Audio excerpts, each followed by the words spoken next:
Assalamualaikum warahmatullahi wabarakatuh. Kami dari kelompok 3 akan mempresentasikan tugas mata kuliah Pendidikan Kewarganegaraan yang bermaterikan tentang Konstitusi UUD NRI 1945. Di sini ada anggota kelompok kami, yaitu saya Destirenika Sari dengan NIM 11210303, ada Ratna Komalasari dengan NIM 11210191, dan Salsabila dengan NIM 11210129. Untuk materi pertama akan saya jelaskan.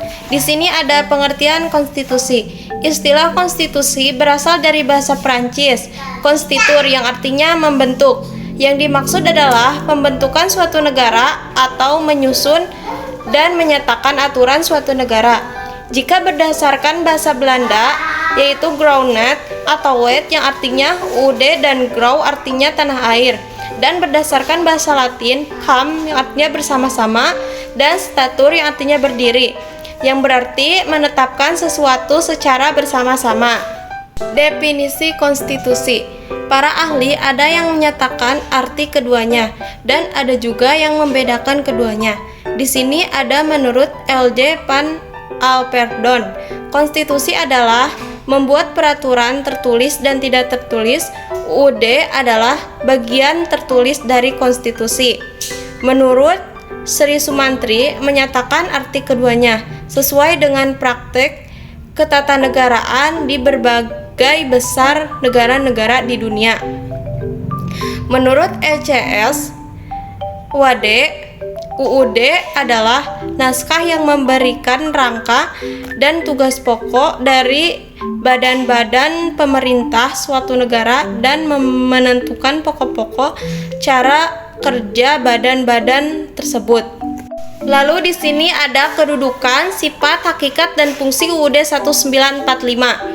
Yang pertama ada kedudukan. UUD 1945 sebagai norma hukum, UUD bersifat mengikat terhadap pemerintah, setiap lembaga negara atau masyarakat, setiap WNI dan penduduk.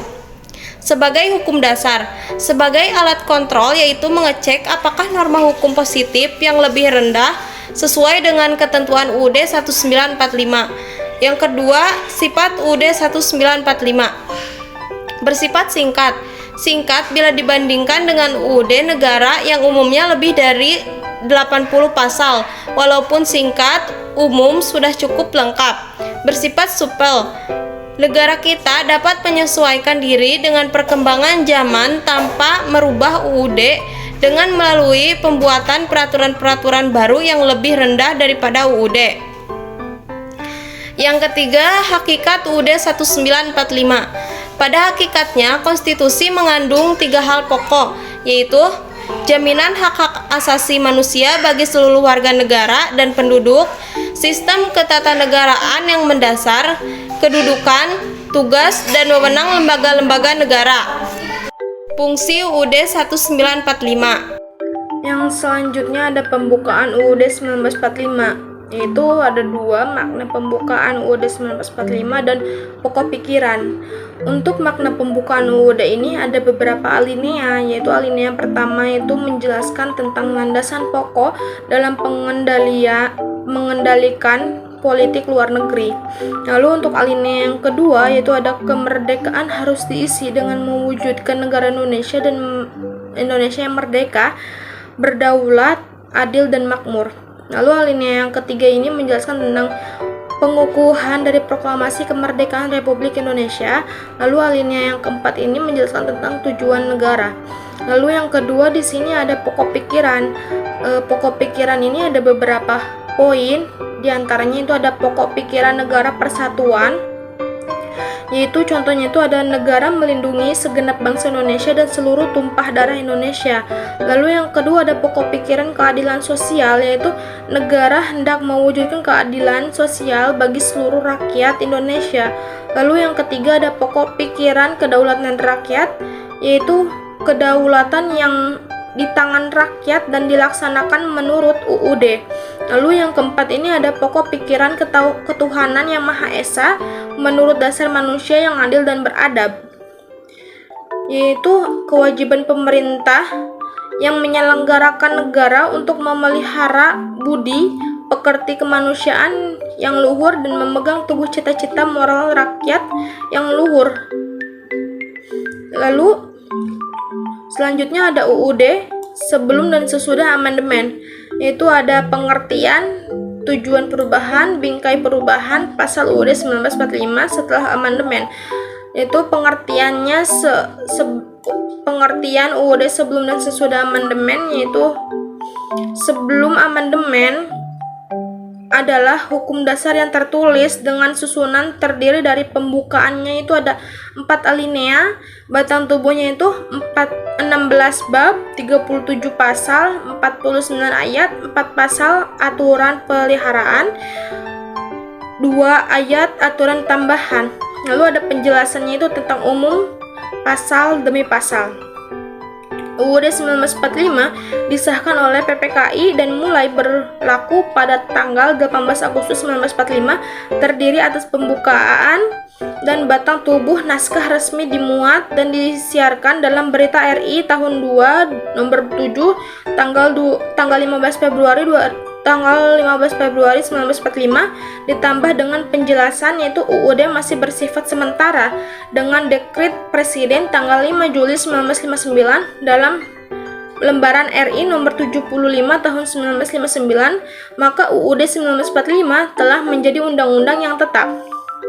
Lalu pengertian UUD Negara Republik Indonesia 1945 amandemen atau perubahan adalah hukum dasar yang tertulis dengan susunan terdiri dari 4 pembukaannya ada 4 alinea, pasal-pasalnya itu ada 21 bab, 37 pasal, 170 ayat, 3 pasal aturan peralihan, lalu 2 ayat aturan tambahan.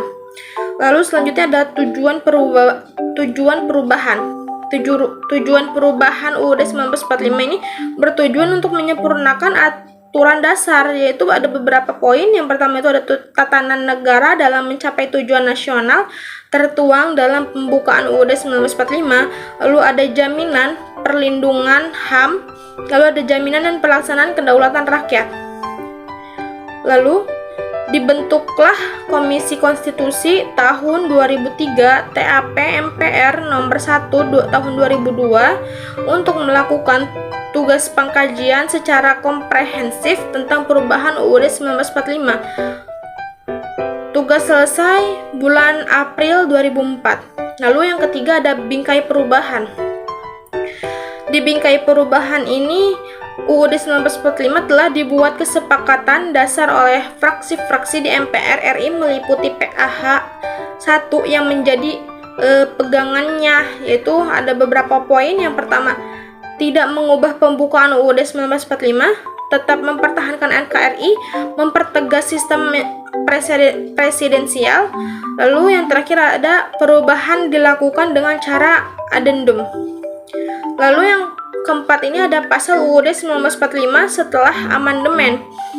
UUD 1945 diamandemen dengan membuat pasal-pasal yang berisikan, yaitu ada poinnya ada bentuk dan kedaulatan negara, lalu dan ada sistem pemerintah negara setelah UUD 1945 amandemen.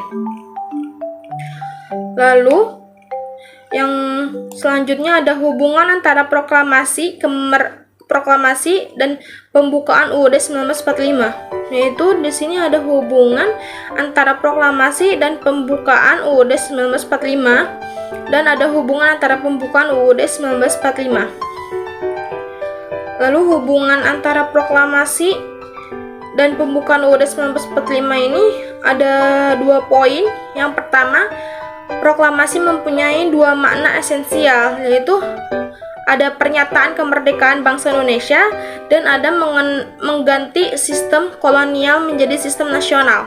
Lalu yang keduanya ini ada pembukaan UUD 1945 menjelaskan makna kemerdekaan yang dinyatakan dalam proklamasi dan merupakan pelaksanaan proklamasi, pernyataan kemerdekaan, tujuan, tugas negara, bentuk dan dasar negara. Lalu yang kedua ini ada hubungan antara pembukaan UUD 1945. Hubungan antara pembukaan UUD 1945 dan batang tubuh UUD 1945 adalah menyatakan bahwa pembukaan UUD 1945 meliputi suasana kebatinan dari diwujudkannya dalam pasal-pasal UUD 1945 tersebut. UUD menciptakan pokok pikiran yang terkandung dalam pembukaan dalam pasal-pasal, yaitu batang tubuh pokok-pokok pikiran tersebut adalah Pancasila itu sendiri. Lalu di alinea keempat ini pembukaan UUD 1945 mempunyai hubungan yang bersifat kausal organis dengan batang tubuh UUD 1945, yaitu yang pertama itu ada Undang-Undang Dasar ditentukan.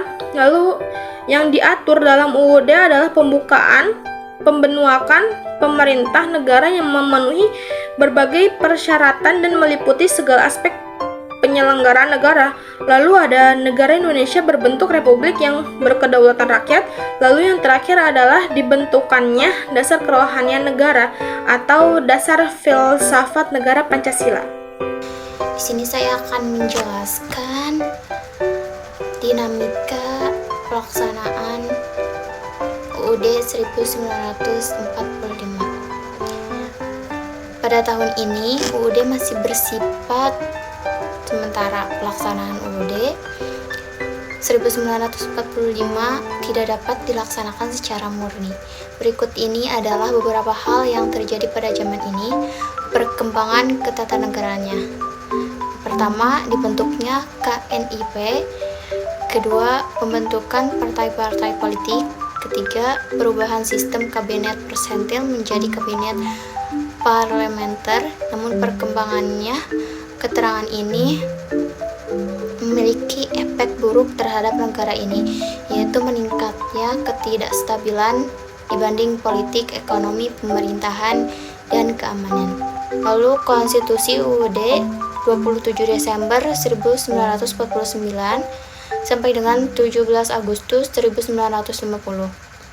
Negara RI menjadi negara kesatuan, menganut sistem parlementer dan berdasarkan kebebasan individu. Pada tanggal 5 Juli 1959 dikeluarkan dekret presiden yang berisikan: pertama, menetapkan pembunuhan konstituen. Yang kedua, menetapkan UUD 1945 berlaku lagi bagi segenap bangsa Indonesia di seluruh tumpah darah Indonesia, dan UUDS 1960 tidak berlaku lagi. Yang ketiga, pembentukan MPRS dan DPRS dalam kurun waktu yang sesingkat-singkatnya. Lalu yang kedua, dinamika pelaksanaan UUD 1945 dalam kurun waktu 5 Juli 1959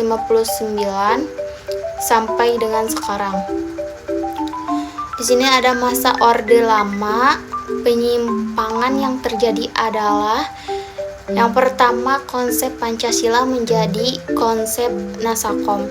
Yang kedua, produk hukum yang setingkat UU tanpa persetujuan DPR dalam bentuk ketetapan presiden. Yang ketiga, MPRS mengangkat presiden seumur hidup.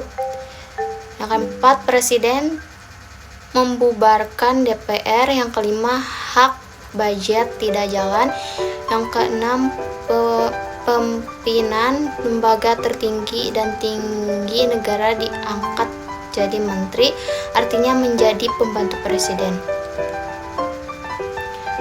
Akibat penyimpangan terhadap UUD 1945, tidak berjalannya pemerintahan yang ditetapkan dalam UUD 1945, memburuknya keadaan politik dan keamanan, serta ada pemberontakan G30 SPKI. Selanjutnya, tragedi Trisakti.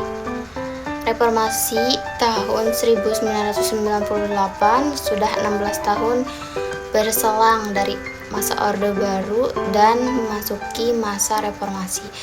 Seperti kita diketahui bahwa tokoh utama yang telah membantu penggerakan reformasi ini adalah para pemuda beserta mahasiswa Indonesia. Orde Baru telah berkuasa selama 32 tahun. Tentu ini bukanlah waktu yang pendek. Ada banyak penyelewengan Pancasila dan kesatuan yang terjadi pada masa ini. Padahal masa ini